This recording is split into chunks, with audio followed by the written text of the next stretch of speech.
Hello friends, so ನೀವು ನೋಡ್ತಾ ಇದ್ದೀರಾ ಇಲ್ಲಿ ಬಟರ್ಫ್ಲೈ ಕೇಕ್. ಇದು ಹಾಫ್ ಕೆಜಿಯಲ್ಲಿ. ಸೊ ಇದು ಹಾಫ್ ಕೆಜಿದು ಬೇಸ್ ನಾನು ಇಲ್ಲಿ ತಗೊಂಡಿದ್ದೇನೆ. ಸೊ ಇದು ಬಟರ್ ಸ್ಕಾಚ್ ಫ್ಲೇವರ್ ಅಲ್ಲಿ ಉಂಟು. ಸೊ ಇದಕ್ಕೆ ನಾನು ಬಟರ್ ಸ್ಕಾಚ್ ಸಾಸ್ ಮತ್ತೆ ಕ್ರಂಚ್ ಮತ್ತೆ ಇದು ನಟ್ಸ್ ಬೇಕಂತ ಹೇಳಿದ್ದಾರೆ ಎಕ್ಸ್ಟ್ರಾ.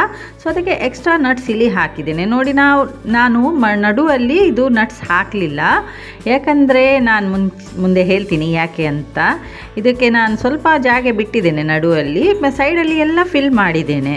ಸೊ ಅದಕ್ಕೆ ರೀಸನ್ ಉಂಟು, ಅಂಥದ್ದು ಬಟರ್ಫ್ಲೈ ಕೇಕ್. ಸೊ ಇಲ್ಲಿ ನೋಡಿ ನಾನು ಫುಲ್ ಫಿಲ್ಅಪ್ ಮಾಡ್ತಾ ಇದ್ದೀನಿ. ಇದನ್ನು ನಾನು ಕ್ಯಾಶು ಮತ್ತು ಬಾದಾಮಲ್ಲಿ ಫುಲ್ ಫಿಲ್ಅಪ್ ಮಾಡಿ ಐಸಿಂಗ್ ಮಾಡಿ ಇಟ್ಟಿದ್ದೇನೆ ಹಾಫ್ ಆನ್ ಅವರ್. ಮತ್ತು ಹಾಫ್ ಆನ್ ಅವರ್ ಆದ ನಂತರ ಇದರ ಕ್ರೀಮಲ್ಲಿ ನಾನು ಹೀಗೆ ಫಿಲ್ ಮಾಡಿದ್ದೇನೆ. ಮಾಡಿ ನಂತರ ಸಹ ಫ್ರಿಜ್ಜಲ್ಲಿ ಇಡಲಿಕ್ಕೆ ಉಂಟು ಸ್ವಲ್ಪ ಹೊತ್ತು. ಆ ನಂತರ ನೋಡಿ ಹೀಗೆ ನಡುವಲ್ಲಿ ನಾನು ಕಟ್ ಮಾಡ್ತಾ ಇದ್ದೀನಿ. ಇದು ಮೇಯ್ನ್ ರೀಸನ್ ನಾನು ನಡುವಲ್ಲಿ ಫಿಲ್ ಮಾಡಲಿಲ್ಲ, ಏಕೆಂದರೆ ಕಟ್ ಮಾಡುವಾಗ ಏನಾಗ್ತದೆ, ಇದು ಓಪನ್ ಮಾಡ್ತೀನಿ ಈಗ.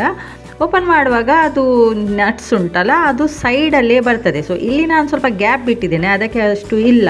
ಅದು ಕಟ್ ಮಾಡುವಾಗ ಅದು ಹೊರಗೆ ಬರ್ತದೆ, ಕೆಲವು ಅದನ್ನು ಪುನಃ ಒಳಗೆ ದೂಡಬೇಕು. ಸೊ ಅದಕ್ಕೆ ನಾನು ನಡುವಲ್ಲಿ ಸ್ವಲ್ಪ ಗ್ಯಾಪ್ ಬಿಟ್ಟು ಸೈಡಲ್ಲಿ ಎಲ್ಲ ಫಿಲ್ಅಪ್ ಮಾಡಿದ್ದೇನೆ. ಇದು ಕಾಣೋದಷ್ಟು ಈಸಿ ಇಲ್ಲ. ಇದು ಫುಲ್ ಕೇಕ್ ನಮಗೆ ಶಿಫ್ಟ್ ಮಾಡಲಿಕ್ಕೆ ಈಸಿ ಉಂಟು, ಆದರೆ ಹಾಫ್ ಕೇಕ್ ಇದ್ದರೆ ಸ್ವಲ್ಪ ಬೀಳ್ತದೆ ಅಂದರೆ ಹೆದರಿಕೆ ಇರ್ತದೆ. ಸೊ ಮೆಲ್ಲಾನೆ ನಾನು ಆಚೆ ದೂಡಿದ್ದೇನೆ ಹಾಫ್ ಪಾರ್ಟನ್ನು ಇಟ್ಟಿದ್ದೇನೆ. ಅದು ಸರಿ ಆಗಲಿಲ್ಲ.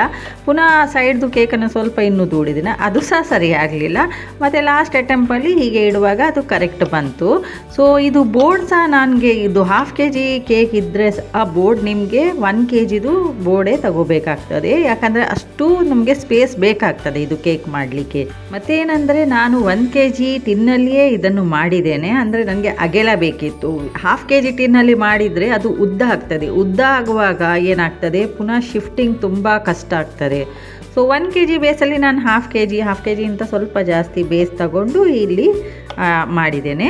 ಮತ್ತು ನೋಡಿ ಇದನ್ನು ಫಿಲ್ಅಪ್ ಮಾಡಿದ್ದೇನೆ. ಸೊ ಇದರಲ್ಲೇ ಕ್ರೀಮ್ ಸ್ವಲ್ಪ ಜಾಸ್ತಿ ಹೋಗ್ತದೆ, ಅಂದರೆ ನಿಮ್ಮ ನಡುವಲ್ಲಿ ಕಟ್ ಮಾಡ್ತೀರಾ, ಪುನಃ ಅದನ್ನು ಸಹ ಫಿಲ್ ಮಾಡಬೇಕು. ಮತ್ತು ಅವರು ಡಿಸೈನ್ ಕೊಟ್ಟ ಪ್ರಕಾರ ಇದಕ್ಕೆ ನಾನು ಲೀಫ್ ನೋಸಲ್ ತಗೊಂಡಿದ್ದೇನೆ. ಲೀಫ್ ನೋಸಲ್ ತಗೊಂಡ್ಮೇಲೆ ಅಂತ ಖಾಲಿ ನಾವು ಇಟ್ಕೋಬೇಕು, ಮುಂದೆ ದೂಡಬೇಕು, ಆವಾಗ ಅದು ಡಿಸೈನ್ ತನ್ನಾತಿಗೆ ಬರ್ತದೆ. ಸೊ ನಾವು ಒಂದೊಂದೊಂದೊಂದು ಮಾಡಬೇಕಂತ ಇಲ್ಲ, ಸೊ ಕರೆಕ್ಟಾಗಿ ನಮಗೆ ದೂಡ್ತಾ ಹೋದರೆ ಅದು ಡಿಸೈನ್ ಬರ್ತದೆ. ಮತ್ತು ಇದರಲ್ಲಿ ಸ್ವಲ್ಪ ಪರ್ಪಲ್ ಕಲರಲ್ಲಿ ಬಾರ್ಡರ್ ಕೊಟ್ಟಿದ್ದೇನೆ. ಸೊ ಅವರು ಡಿಸೈನ್ ಕೊಟ್ಟಿದ್ದಾರೆ, ಸೊ ಆ ಪ್ರಕಾರನೇ ನನಗೆ ಮಾಡಲಿಕ್ಕೆ ಇದು. ಮತ್ತು ಇದು ನಾನ್ ಎಡಿಬಲ್ ಅಲ್ಲ, ಇದು ಬಟರ್ಫ್ಲೈ. ಅದು ಆನ್ಲೈನ್ ಸಿಗ್ತದೆ, ಅದು ಲಿಂಕ್ ಬೇಕಾದರೆ ನಾನು ನಿಮಗೆ ಶೇರ್ ಮಾಡ್ತೀನಿ.